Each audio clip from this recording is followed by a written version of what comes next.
You ride in an ambulance in one state. The bill is $2,000. You cross the state line. Same ambulance. Same heart attack. The bill is $0. The ambulance didn't change. The law did. That's not a loophole. That's the design.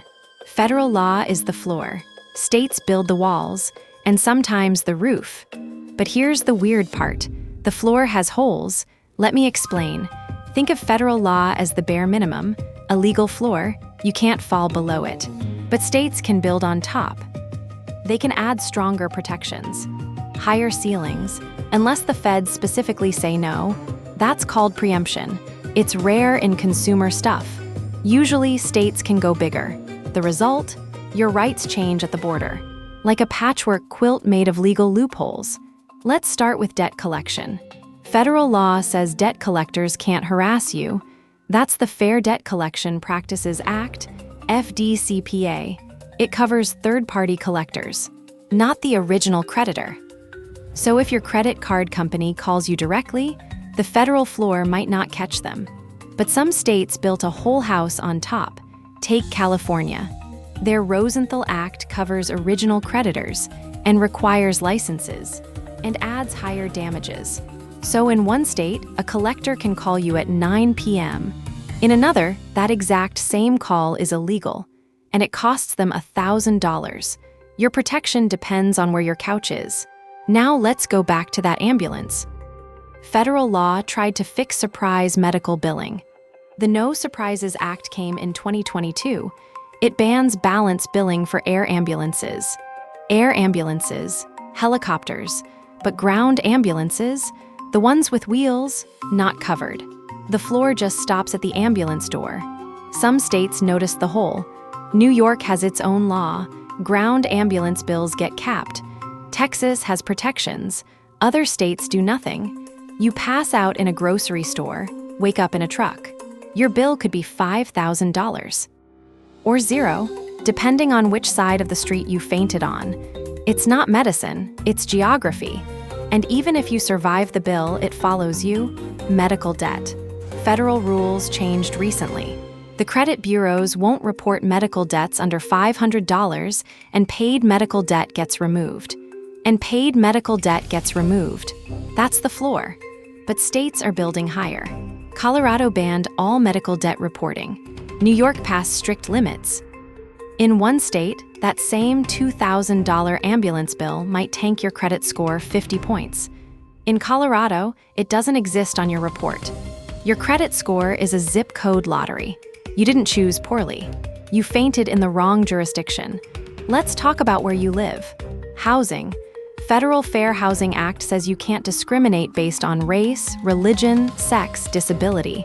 That's the floor. States added more. Sexual orientation, gender identity, source of income. That means a landlord can't refuse your Section 8 voucher in some states. In others, they can throw your application in the trash. Then there's eviction. Some states have just cause eviction. The landlord needs a reason, like non-payment, or lease violation.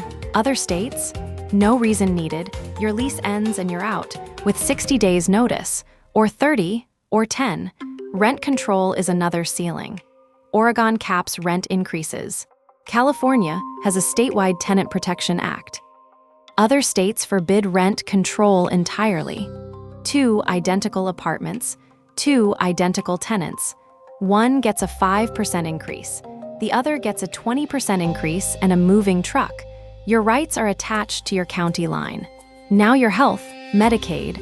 Federal law sets mandatory benefits, hospital stays, doctor visits, nursing home care, but states can expand. After the ACA, states could cover more low-income adults. 10 states still haven't. Cross the border from a non-expansion state to an expansion state. Your coverage appears like magic, but not magic, just policy. And then there are optional benefits: dental, vision, home-based care. One state gives you a free dental cleaning. The neighbor state gives you nothing but a toothbrush and a prayer. Your dental coverage depends on state lawmakers. Your grandpa's home health aid is optional. And some states said no thanks. Which brings us to elder abuse. The Federal Older Americans Act provides funding. But adult protective services, those are state systems. Who has to report abuse? What counts as abuse? How fast do they respond? All different. In one state, a bank teller must report suspected financial exploitation. In another, reporting is voluntary. In one state, a caseworker shows up in 24 hours. In another, the office is so underfunded they can't return calls. The safety net for your grandmother is woven differently. Some states used strong thread, others used a vague suggestion and outdated systems. So what do you do with all this? Federal law is the floor. States built the ceiling. Your rights change at the state line, sometimes dramatically. Debt collection, medical bills, credit reports, eviction rules, health coverage, elder safety, all variable. The system is arbitrary, but you can navigate it. Look up your state. Check what they added on top of the federal floor. There's no one-stop website.